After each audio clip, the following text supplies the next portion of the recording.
أن المتضرر الحقيقي من الشخير هو المريض الذي يعاني من الشخير. الشخير عند الأطفال هو تضخم غدة تسمى الناميات الأنفية، أما الشخير عند الكبار فهو كجرس إنذار. يبدأ العلاج بعد التشخيص الصحيح. إلى أي حد تساهم الرضاعة الطبيعية في تقوية مناعة الأطفال؟ دكتور هيثم الصالح، أهلا ومرحبا بك في برنامج نبض. يا أهلا بكم، مساء النور لكم ولجميع مستمعي إذاعة قطر الحبيبة. دكتور، قبل أن أسألك عن أسباب الشخير، لو تعطينا فكرة عن مفهوم الشخير، ما هو الشخير وليش عامل مشاكل مع كثير من الناس؟ أولا بالتعريف، الشخير هو صوت مزعج يصدر أثناء النوم بسبب مرور الهواء ضمن الطرق التنفسية العلوية، يصيب جميع الأعمار، الأطفال والكبار. ولدينا عدة أنواع. هناك شخير طبيعي، هذا الشخير الذي يصيب معظم الأشخاص، وهذا الشخير لا يدل على حالة مرضية في الحقيقة، ممكن يرتبط بوضعيات النوم أو التعب والإرهاق، وهذا ليس هو المجال الشخير الذي نعاني منه. أما الشخير المرضي هو الذي يصيب الأطفال ويصيب الكبار. من الناحية العامة نستطيع أن نقول أو نعتقد أن الشخير قد يكون هو مشكلة اجتماعية، لأنه قد يسبب مشاكل النوم سواء للزوجين أو للرفاق أثناء السفر، فهذا الصوت قد يعيق نوم الشريك، ولذلك قد يكون يسبب مشكلة اجتماعية. ولكن في الحقيقة الطبية عندما نخوض ونتعمق في الشخير سوف نجد أن الشخير هو علامة تنبيه وتحذير قد تخفي خلفها العديد من الأمراض التي قد تصيب الشخص. لذلك قد نعتقد أن المتأثر بالشخير هو الشريك فقط، ولكن في الحقيقة كل الدراسات العالمية أثبتت أن المتضرر الحقيقي من الشخير هو المريض الذي يعاني من الشخير نفسه. لذلك الشخير كما قلت في المقدمة الرائعة قد يكون هو مشكلة اجتماعية كما يتداوله الناس، ولكن في الحقيقة هو علامة تنبيه وإشارة ضوء يجب أن ننتبه إليها لكي نبحث ونحاول أن نحدد ما هي الأمراض وما هي المشاكل التي قد يعاني منها المريض والتي تختفي خلف الشخير. طيب، لدي سؤالان دكتور، طبعا من ردك على مفهوم الشخير. أولا، كيف نميز ما بين الشخير الطبيعي والشخير غير الطبيعي أو المحمود وغير المحمود؟ والسؤال الآخر، ذكرت نقطة مهمة، شخير الأطفال، ما الفرق ما بين شخير الأطفال وشخير الكبار؟ في الشق ومتى هل يكون عند الأطفال أيضا محمود هذا الشخير؟ هلا الشخير ليس المحمود، الشخير الطبيعي هو الشخير الذي يصيب جميع الأشخاص. يعني شخص كان متعب ومرهق وأصيب هذه الليلة عانى من شخير، هذا لا يعتبر مرضي، لأن هذا الشخير ناتج عن الإرهاق والتعب.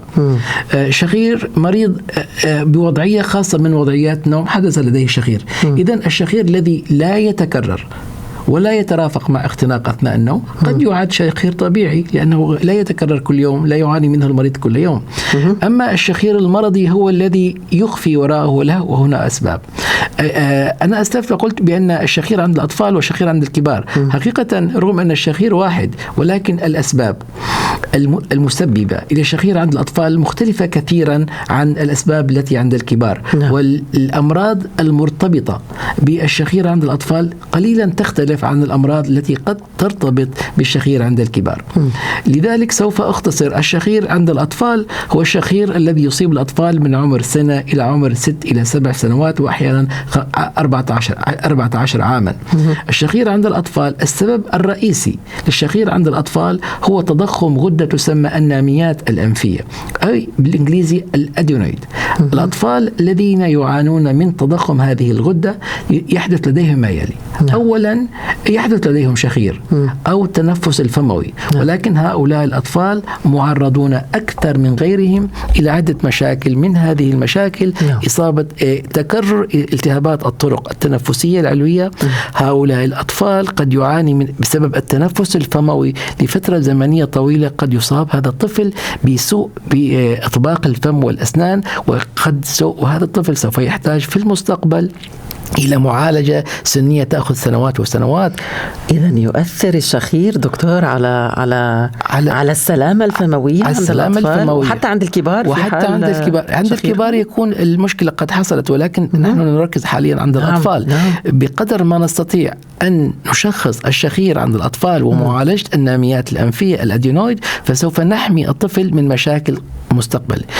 أكثر ما يراجعني في العيادة أن الأطفال الذين يتنفسون عن طريق الفم وغير قادر التنفس بشكل سليم عن طريق الأنف، خاصة بعمر سنة 2-3 سنوات، هذا الطفل سوف يعاني من تكرر التهاب الطرق التهاب الأذن الوسطى. وهؤلاء الأطفال يعانون من تكرر التهاب أذن وسطى، نقص سمع عند الأطفال، وبعض هؤلاء الأطفال نضطر أن نجري لهم عمل جراحي لكي نعيد لهم السمع. لذلك الشخيرة عند الأطفال هي علامة مهمة جدا.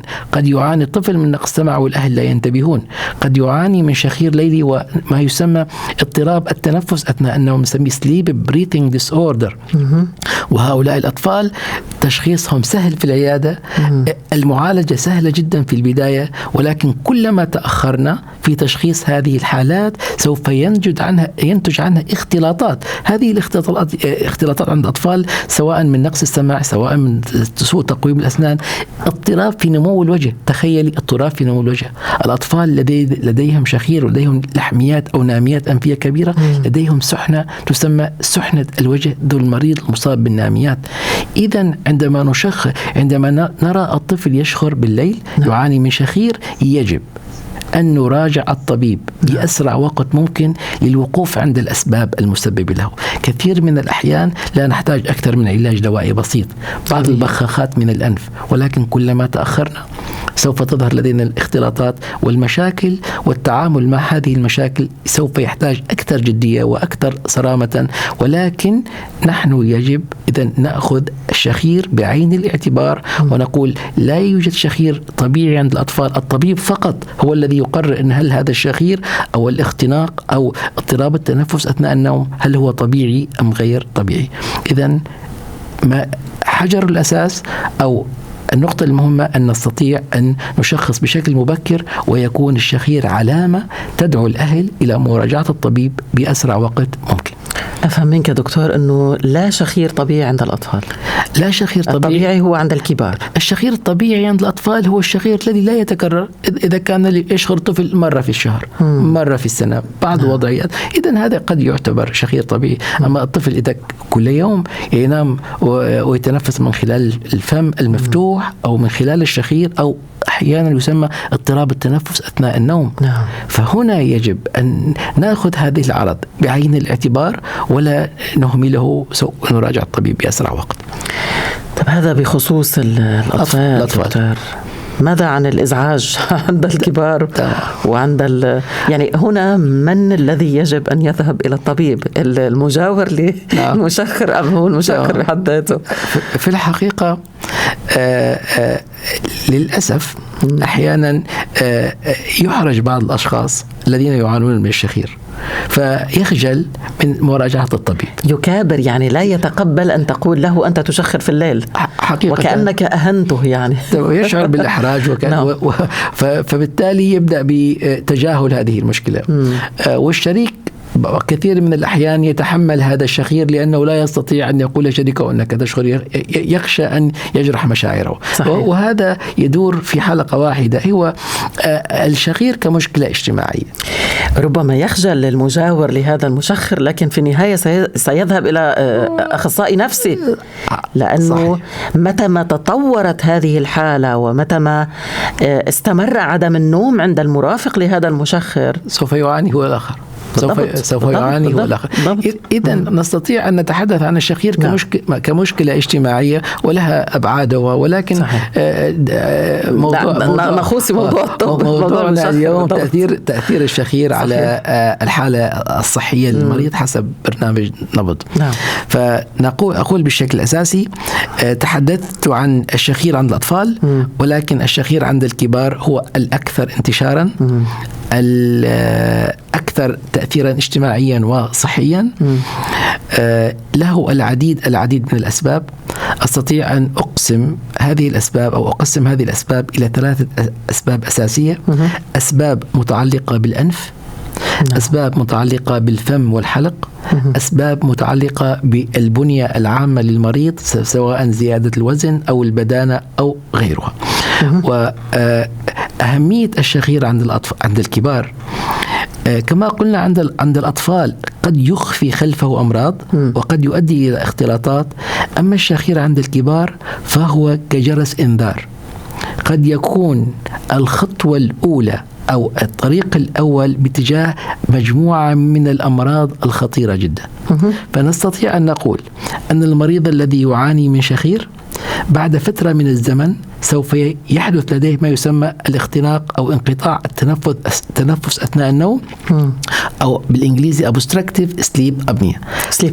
هذا obstructive sleep apnea يمر ب4 مراحل حسب شدة توقف التنفس، المرحلة الأولى والثانية والثالثة والرابعة.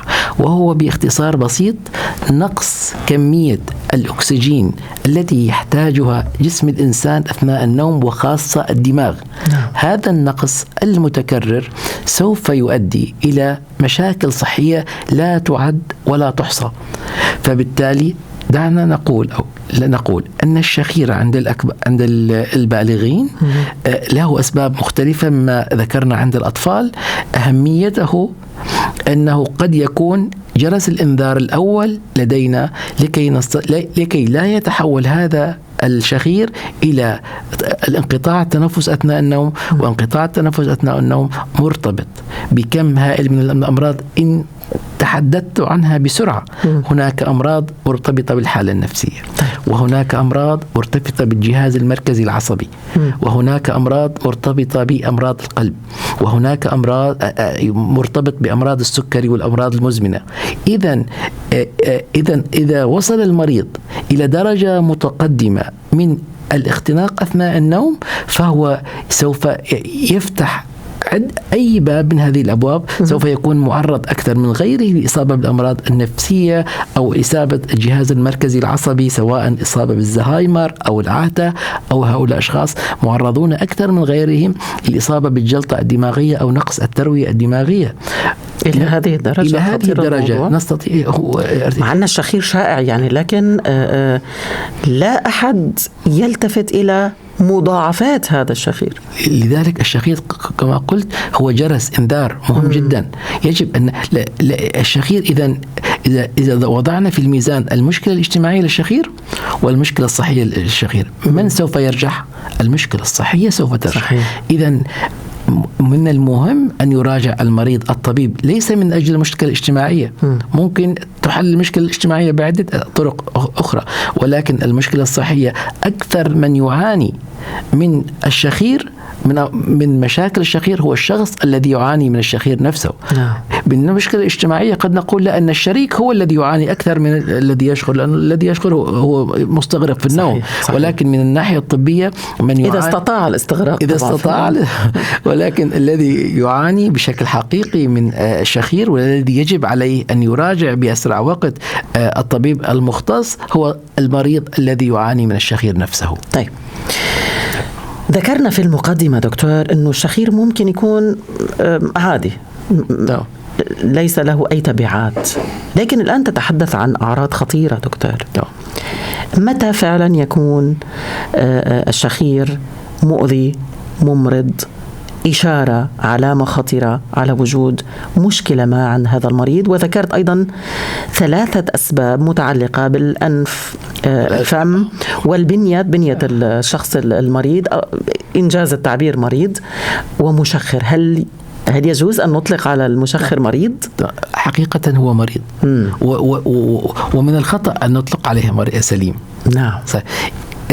كما قلنا في المقدمة، الشخير هو بسبب مرور الهواء ضمن الطرق التنفسية سوف يمر الهواء من الأنف، صحيح. ثم من الحلق والبلعوم، ثم سوف ينزل إلى الحنجرة، ومن ثم إلى الرئتين، قصبة الهوائية الرئتين. الشخير ينتج بسبب مقاومة مرور هذا الهواء الذي يحمل الأكسجين عن طريق هذه الطرق التنفسية.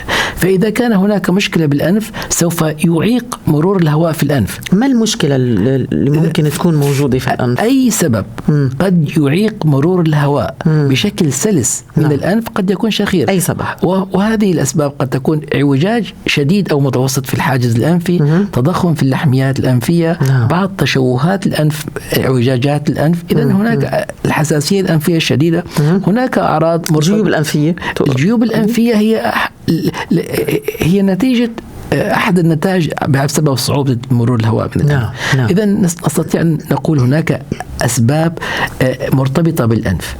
الأسباب الثانية هي مرتبطة بالحلق والبلعوم. الأشخاص الذين يعانون من تهدل وتطاول سقف الفم الذي يسمى الحنك الرخو، ولديهم هذه اللهاء متطاولة، هنا سوف تحدث حركات اهتزازية أثناء مرور الهواء. فهذه الحركات الاهتزازية سوف يصدر عنها صوت الشخير. إذن بالحلق عن طريق الفم ننظر إلى 3 أشياء: سقف الفم، طول اللهاء، ضخامة اللوزتين. كثير من الأشخاص الأطفال أو الكبار يعاني من ضخامة شديدة باللوزتين، رغم يقول لي دكتور أنا لوزاتي كبيرة منذ أن كنت طفلا ولكنها لا تلتهب.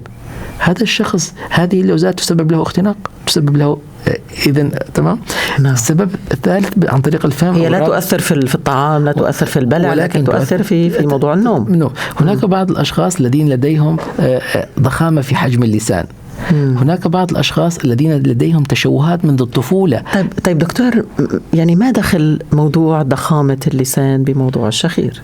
اشرح لنا إياها، يعني كيف طريقة التنفس وهو شخص نائم؟ حقيقة الإنسان لما ينام خاصة على الظهر، القسم الخلفي من اللسان هو كتلة كبيرة، فالهواء سوف يمر بين قاعدة اللسان والحلق والبلعوم. عندما يرجع اللسان إلى الخلف سوف يضيق هذا المجرى الهواء فيحدث الشخير. إذن بقدر ما يمر الهواء بشكل سلس من أي منطقة من المناطق. فبعض الأشخاص الذين لديهم هناك أشخاص لديهم صغر حجم الفك السفلي بسبب مشاكل الناميات عندما كان طفلا، فهذا الشخص لما كبر أصبح الفك السفلي صغير ويرجع إلى الخلف.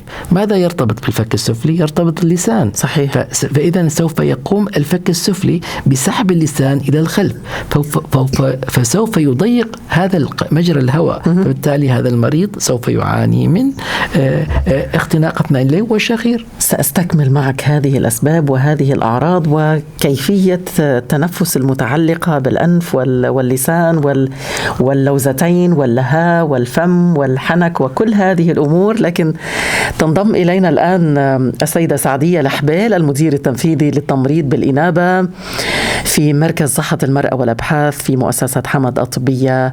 أهلا ومرحبا بك سيدتي الكريمة سعدية. يعني مؤسسة حمد الطبية تطبق أفضل المعايير لتعزيز الرضاعة الطبيعية في الأسبوع العالمي للرضاعة الطبيعية 2025. بداية لو تعطينا فكرة عن أهمية الرضاعة الطبيعية للطفل، وما هذه المعايير لتعزيز الرضاعة التي تطبقها مؤسسة حمد الطبية. تفضلي سيدتي الكريمة. السلام عليكم ورحمة الله وبركاته. عليكم السلام ورحمة الله وبركاته. شكرا جزيلا على الاستضافة الكريمة أستاذة رانيا، ويسعدني أن أكون معاكم في برنامج نبض الطبي. بداية طبعا أهمية الرضاعة الطبيعية هذه الهدية الأولى والأغلى خلينا نقول التي تقدمها الأم لطفلها. صحيح. وطبعا وهي غذاء متكامل صمم خصيصا طبعا يحتوي على جميع احتياجات من البروتينات والدهون والفيتامينات وحتى الماء. وحتى الأجسام المضادة التي تحمي الطفل والأم من الأمراض. والأجمل أن تركيبة الحليب تتغير تلقائيا لتناسب احتياجات الطفل في كل مرحلة. جميل. فطبعا مثل ما تفضلتي، طبعا مؤسسة حمد ومركز الرعاية ومركز صحة المرأة والأبحاث ماشي على استراتيجية واعتماد في معايير المستشفيات الصديقة للطفل. نعم. نسميها البيبي فريندلي انيشيتيف هوسبيتال. وطبعا عندنا معايير هي عبارة عن 10 معايير تم الأخذ منها عن طريق منظمة الصحة العالمية واليونيسف، طبعا مطبقة من عام 1991. جميل.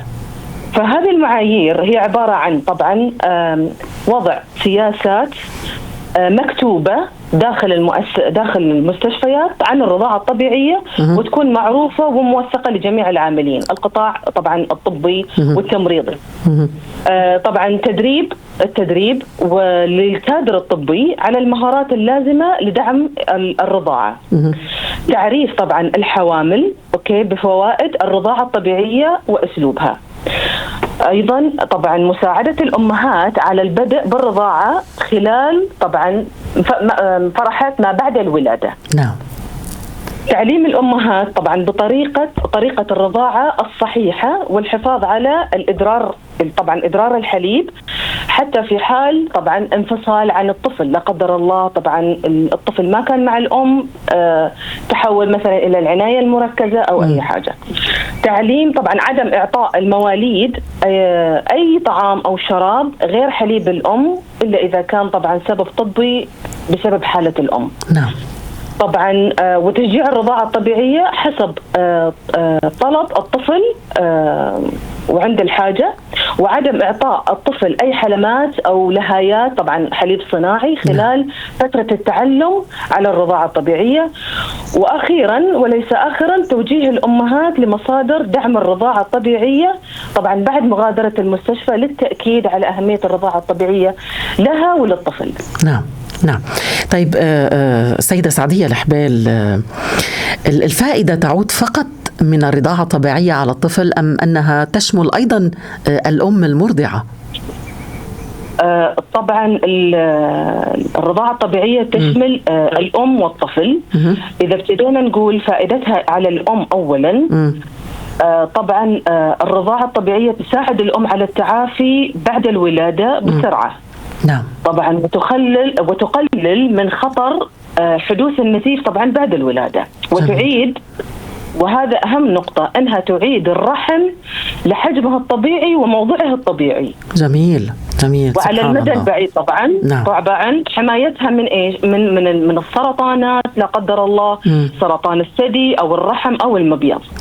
وتساعدها طبعا لان خلال فترة الحمل طبعا الام كسبت وزن زائد، فطبعا مع الرضاعة الطبيعية راح يعني يساعدها انها تفقد وزنها، والاهم انها تمنح طبعا الام شعور بالراحة والارتباط العاطفي مع طفلها. نعم. عرفتي كيف؟ نعم. هذا بالنسبة طبعا للأم. طبعا الفوائد للطفل طبعا حليب الأم طبعا لا غنى عنه، يعني غني بأشياء كثيرة مثل الأجسام المضادة، يعني أنا أسميه حليب مناعي. سبحان الله. حي من كثرة الأنزيمات اللي تتسهل طبعا كيف حليب الأم يكون سهل الهضم للطفل في بداية مراحل الأولى. وبالإضافة طبعا إلى الأحماض الدهنية الأساسية التي تدعم طبعا نمو الدماغ، النظر، فهذه لا يمكن تصنيعها. عرفتي أختي رانيا؟ لأنه من مميزة، عشان كذا ربي خلق يعني ونصح بحليب الأم أفضل طبعا من الحليب الصناعي، حماية للأم وحماية للطفل على المدى البعيد، لأنه أنا أعتبره استثمار. حليب الأم يعتبر أنه استثمار يعني تراكمي، أنت تبتدي من بداية صحيحة مع الطفل في بداية مشوار حياته إلى ما شاء الله، يعني ربي يحفظهم ويكبرهم من ويحميهم من أمراض كثيرة. على ذكر المناعة سيدتي والمصطلح الجميل الذي ذكرته، إلى أي حد تساهم الرضاعة الطبيعية في تقوية مناعة الأطفال؟ تمام. طبعا الرضاعة الطبيعية احنا يعني بداية إدرار الحليب في مصطلح بالعامية نسميه اللبأ. نعم. وطبعا هذا هو الحليب الأصفر اللي في الأيام الأولى أول ما ينزل من الأم. فهذا شيء أساسي. طبعا احنا في مركز صحة المرأة والأبحاث يتم التركيز عليه لكل جميع الأمهات، سواء الأمهات حديثي الولادة أو الأمهات اللي سبق وله يعني صار معاهم مواليد، لأنه احنا نعتبرها في كل حملة لا زالت كأم جديدة. نعم. فيتم التركيز معاها بالرضاعة الطبيعية وأهميتها أولا لنفسها ولطفلها. طيب سيدتي الكريمة، نسمع دائما أنه يعني الرضاعة الطبيعية تساهم بتقليل خطر إصابة الأطفال بالأمراض المزمنة. ما صحة هذا المفهوم وعن أي الأمراض يعني نتحدث؟ طبعا هي يعني نتيجة الأبحاث أثبتت أن في بعض الأطفال اللي يرضعوا طبعا رضاعة طبيعية نعم. لديهم أقل للإصابة، يعني أقل معدل أنهم يصير معهم سمنة أو سكري، خصوصا السكري من النوع الثاني طبعا. والسبب أن حليب الأم يحتوي على هرمونات تنظم الشهية ومستوى السكر في الدم، وهذا يحمي طبعا الطفل من الإفراط في الأكل في المستقبل. فأنا لما أقيس لما قلت لك على عيالي أوكي، فأنا شفت هذا الشيء عليهم سبحان الله. يعني فترة مراهقتهم هم حاليا طبعا مرحلة المراهقة والثانوية، الله يحفظهم يا رب. ففترة نموهم وفترة البلوغ فما جات معاهم أي رحلة يعني زيادة وزن أو إفراط في شهية أو أنت عارفة، خصوصا الأطفال بهذا الجيل الجديد هذا كله طلباته من برا وممكن قابلية للسكر. فأكيد كانت النشأة كانت غير صحيحة. فإحنا عشان كده نركز على الأمهات بموضوع الرضاعة الطبيعية حماية لأطفالهم للمراحل. زي ما قلنا هو يعتبر استثمار للمراحل لحتى ما يكبروا، لحتى ما فترة البلوغ وما بعد البلوغ إن شاء الله. يعني تقصدين أنه الرضاعة الطبيعية يعني تمنع الاستعداد للإصابة بالسمنة، أليس كذلك؟ صحيح. صحيح. جميل. صحيح. جميل. طيب ماذا عن العامل النفسي بالرضاعة الطبيعية؟ هل يقتصر فقط تقتصر استفادة الطفل على العامل الصحي أم هناك أيضا فوائد على الصعيد النفسي؟ بالنسبة فوائدها على الصعيد النفسي أكيد فوائدها عظيمة. فالرضاعة طبعا تمنح الطفل إحساس طبعا احنا نسميه البوندينج، يعني الأمان والحب مع الأم والتواصل. جميل. وهذه يعني تتم عن طريق إفراز احنا نسميه طبعا احنا الأمهات إفراز هرمون الأكسيتوسين. نعم. هذا هرمون الحب اللي يخلي الأم يعني خلال فترة الرضاعة أثناء الرضاعة يجعلها تكون يعني أكثر هدوءا وسعادة، وهذا نفسيا يعني يعمق الرابط بينها وبين الرابط العاطفي احنا نتكلم بينها وبين طفلها. جميل. فهذا جدا مهم انه يعني حتى يمنعها زي ما نسمع كثير اكتئاب ما بعد الولادة يصير. صحيح. كثير مع بعض الأمهات. صحيح. فهذا الهرمون طبعا يساعد من تحسن نفسيتها ومن الطفل انه يستفيد من هالرابط ومن الرضاعة نفسها قد ما تستفيد الأم، لأن هي بداية التكوين، هي بداية الرابط الأساسي بينهم هم الاثنين. نعم. فهذا جدا مهم في هذه الفترة الأولية. نعم. هل هناك توصية عالمية بخصوص الرضاعة الطبيعية سيدتي الكريمة؟ طبعا زي ما تفضلت لك وقلت لك، طبعا هذه توصية من منظمة الصحة العالمية بالرضاعة الطبيعية. وطبعا احنا اسبوع الرضاعة الطبيعية نحتفل فيه سنويا في اول اسبوع من شهر 8. طبعا عن طريق وزارة الصحة يعطيهم العافية، وعن طريق مؤسسات حمد المتخصصة بالرعاية بصحة المرأة والطفل، دورات مكثفة تثقيفية للأم.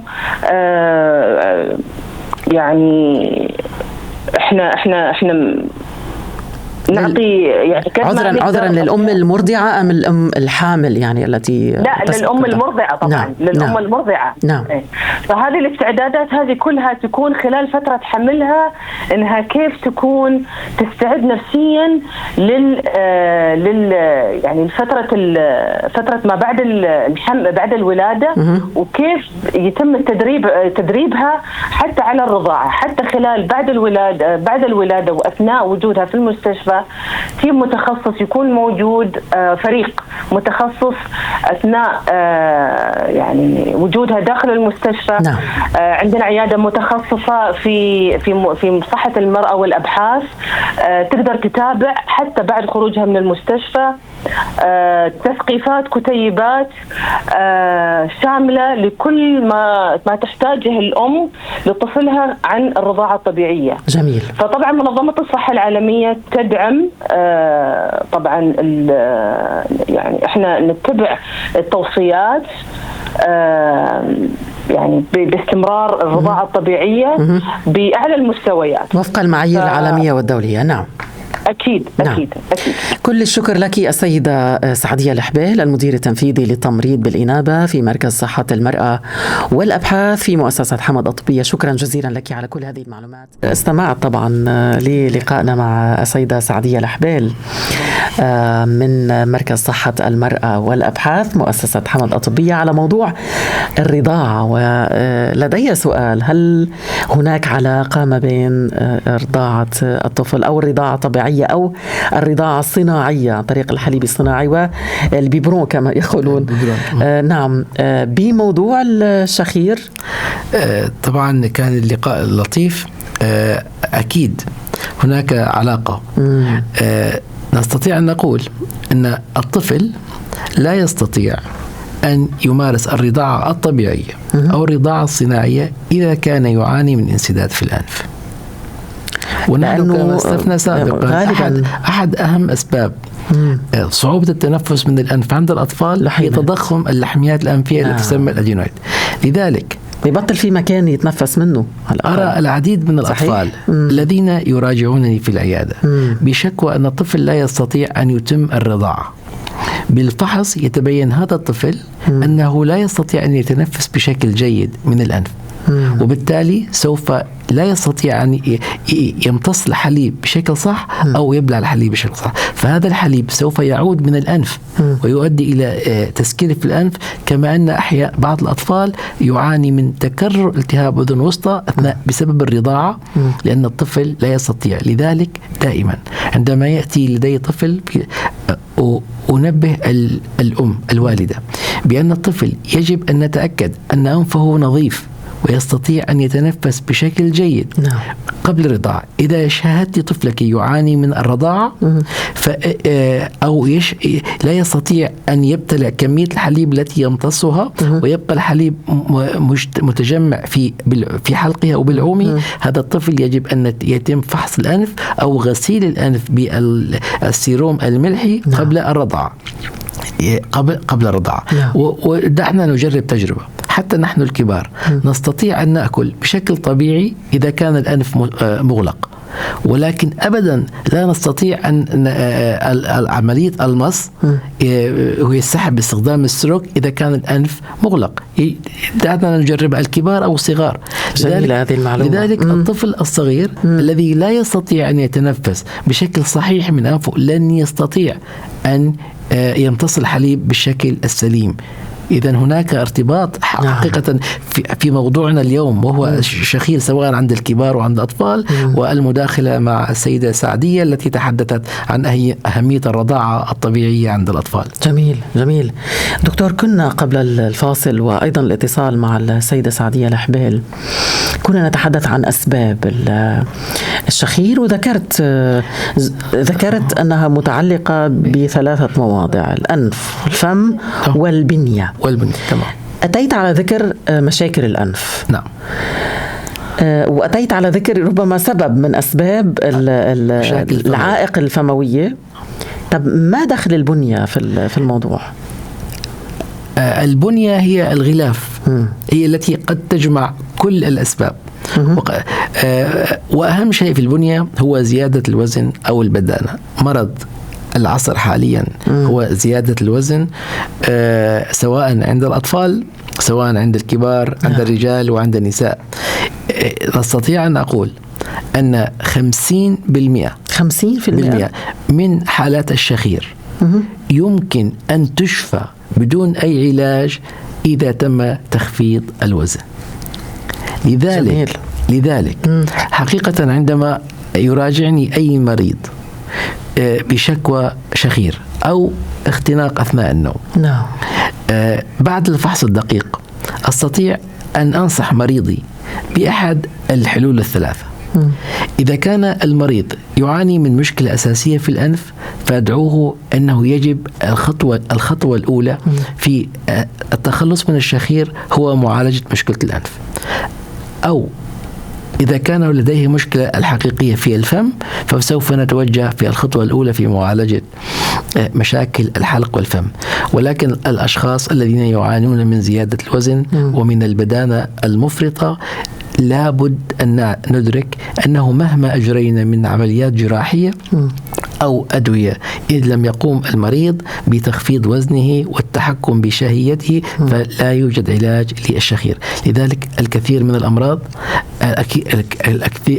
الكثير من المراجعين الذين يعانون من الشخير الذين أجد لديهم بدانة مفرطة، يكون رأيي ونصيحتي لهم: دعنا نبدأ بإيجاد أفضل طريقة لتخفيض الوزن، سواء عن طريق الحميات أو الرياضة أو العمليات الجراحية أو استخدام بعض الأدوية التي تساعد على تخفيض الوزن.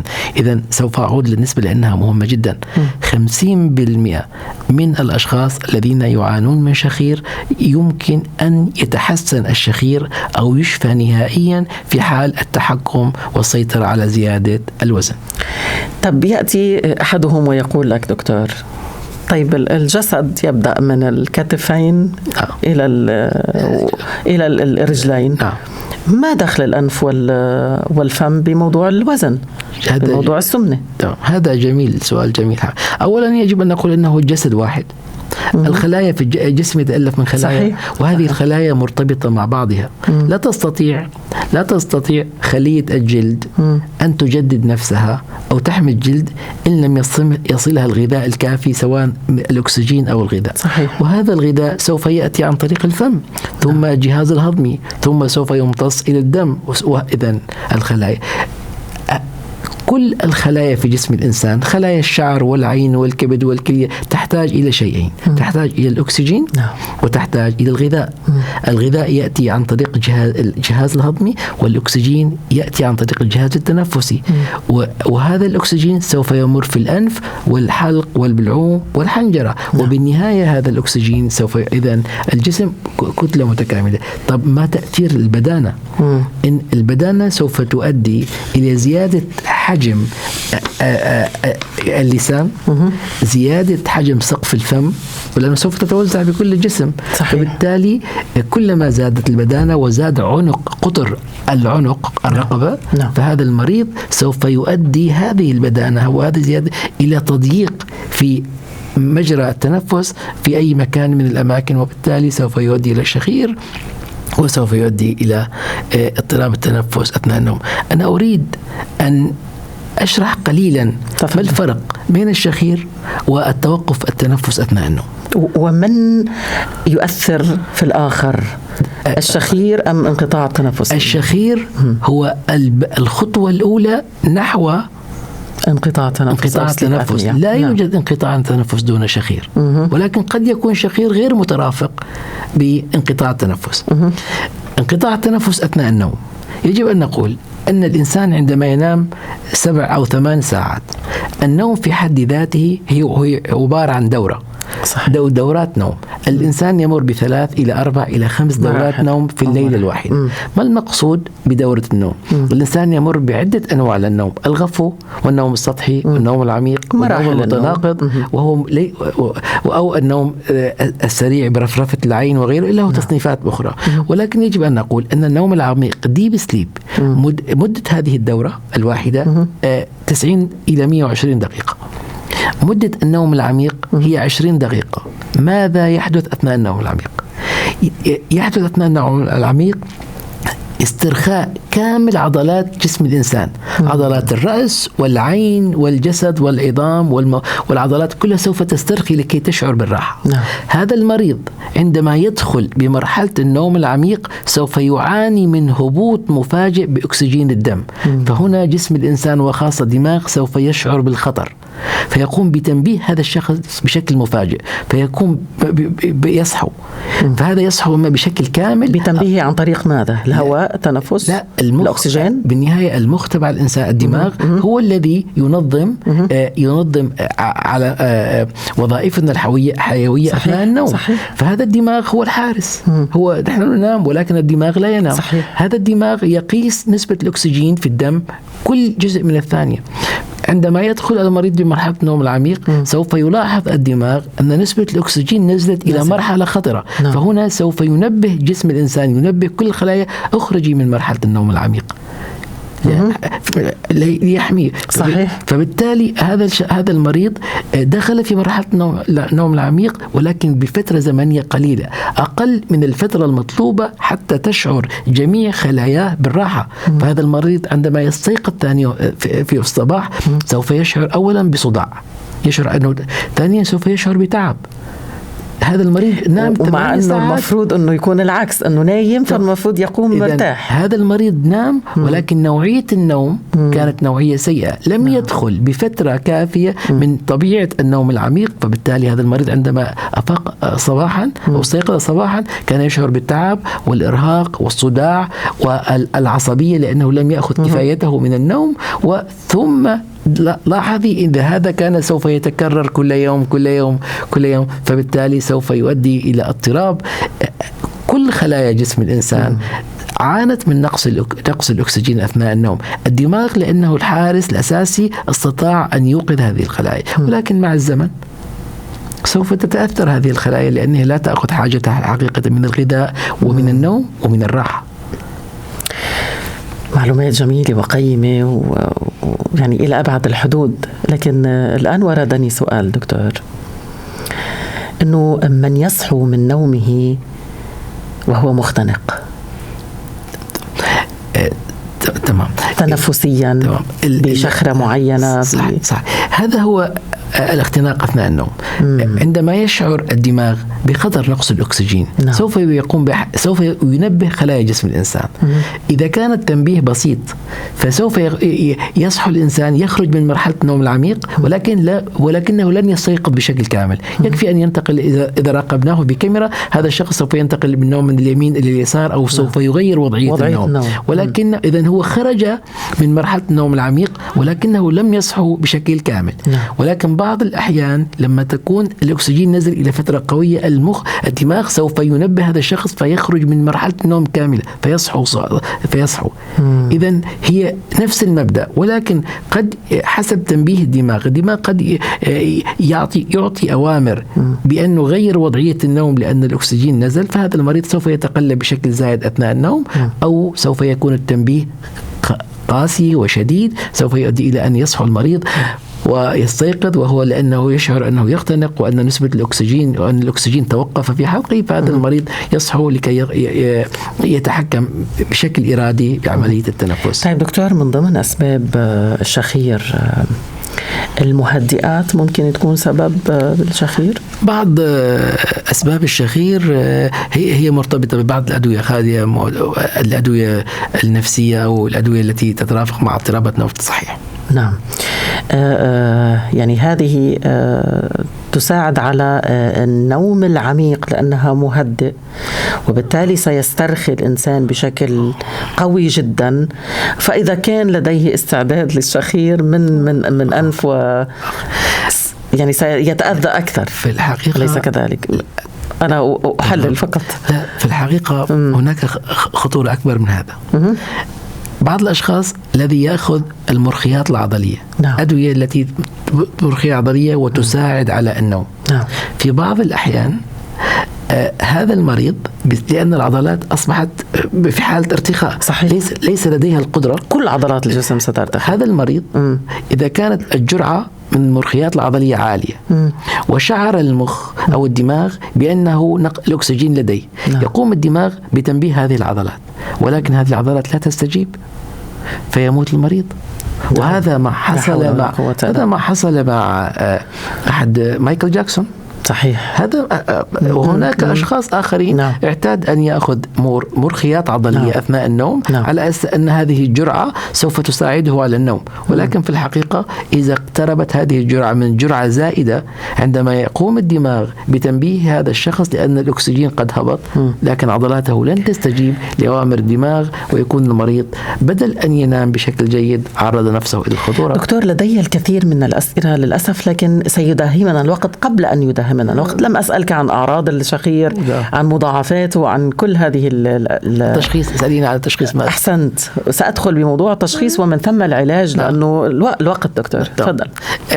كيف يتم تشخيص التشخيص؟ هناك دراسة تسمى البولوسمونوغرافي أو سليب ستدي، هي عبارة عن دراسة نجريها للمريض الذي يعاني من الشخير، وهذه الدراسة هو عبارة عن أجهزة نعطيها للمريض أثناء النوم، وتقوم هذه الأجهزة بتسجيل جميع العلامات الحيوية للمريض أثناء النوم، وبالتالي سوف نقوم بدراسة هذه العلامات الحيوية، وسوف نحدد هل هذا المريض يعاني من شخير فقط، هذا المريض وهناك وضعيات معينة، هل هذا المريض لديه وضعية أيضا تؤثر؟ نحن ندرس هذا الشيء، ندرس هل يوجد وضعية معينة. لدي حالة طفل 16 سنة، ليس طفل، ولكن كان يعاني من اختناق أثناء النوم. بدراسة النوم تبين أن هذا الشخص ينام على بطنه بعد نصف ساعة من النوم. فهذا المريض كان علاجه فقط تغيير وضعية النوم. إذن طب الشخص غير واعي على نومه، يعني يجب أن يكون هناك مراقب لنوم الطفل؟ لا، أم هو تعود خلص؟ لا، بالنسبة لهذا التعود على شيء معين خطأ، يجب أن نعوده على شيء ثاني. ولكن إذن التشخيص هو بشيء يسمى سليب ستدي أو بولوسمونوغرافي، من خلالها نستطيع أن نحدد هل المريض يعاني من شخير أو اختناق أثناء النوم، وما هي درجة هذا دكتور، الاختناق. هي حالة فردية أم هو فقط النوم على البطن مؤذي أو يسبب شخير؟ أنا ذكرت هذه حالة فردية. حالة فردية. أحد المرضى الذي راجعوني وتبين أن السبب بالنسبة إلي. ماذا عن النوم على الظهر دكتور؟ النوم على الظهر أكثر احتمالا لتسبيب الشخير من الوضعيات الأخرى، ولكن لا نستطيع أن نقول أنه دائما النوم على الظهر هو الشخير. في هناك بعض الأشخاص الذين نجري لهم دراسة وأكتشف أنه فقط يشخر إذا نام على ظهره. ما العلاج؟ تغيير وضعية النوم. إذن إحنا وجدنا الحل من خلال التشخيص. طيب نستكمل موضوع التشخيص دكتور. إذن التشخيص بشكل أساسي هو الأساس، أننا نجري دراسة للنوم لهذا الشخص، ومن خلال هذه الدراسة ومن خلال دراسة العلامات الحيوية والأرقام الدقيقة التي نحصل عليها سوف نحصل على تشخيص دقيق. هل المريض يعاني من اختناق درجة أولى أم درجة ثانية أم درجة ثالثة أم درجة رابعة؟ عن طريق تخطيط النوم. عن طريق تخطيط النوم. والحل يبدأ بعد هذه الدراسة. هناك بعض الأشخاص كما ذكرت معالجة الأنف أو الحلق أو البلعوم، هناك للأسف الأشخاص الذين يعانون من اختناق درجة رابعة. هذا المريض سوف يحتاج جهاز يسمى سيباب.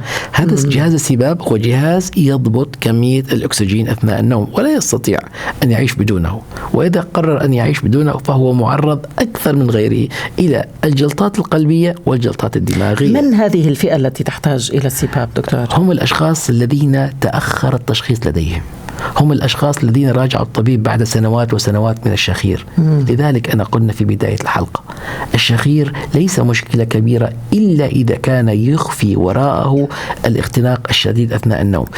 فلدعنا نقول أن الشخير هو علامة تنبيه وإنذار لنا بأننا يجب أن نراجع الطبيب لنرى على أي أرض نقف وأين نحن من مشاكل اضطراب النوم الآن. غير موضوع تخطيط النوم، كيف أيضا بيتم التشخيص؟ لأنه في ناس بتخاف، لك تخطيط نوم، كيف تخطيط نوم؟ يعني شو بدهم تخطيط يعني نوم لا يختلف عن تخطيط القلب وتخطيط الدماغ. هو عبارة عن أجهزة دقيقة يضعها المريض أثناء النوم، تقوم بدراسة ومراقبة علاماته الحيوية، نسبة الأكسجين ونسبة حركات القلب وحركات الصدر ورفرفة العين، وهناك علامات لكي نستطيع أن نصل إلى التشخيص يجب أن يكون لدينا معطيات. صحيح. هذه المعطيات لا نستطيع أن نراقب المريض. صحيح. طيب دكتور، متى يحتاج المريض إلى دخول في جراحة كعلاج؟ بعد التشخيص.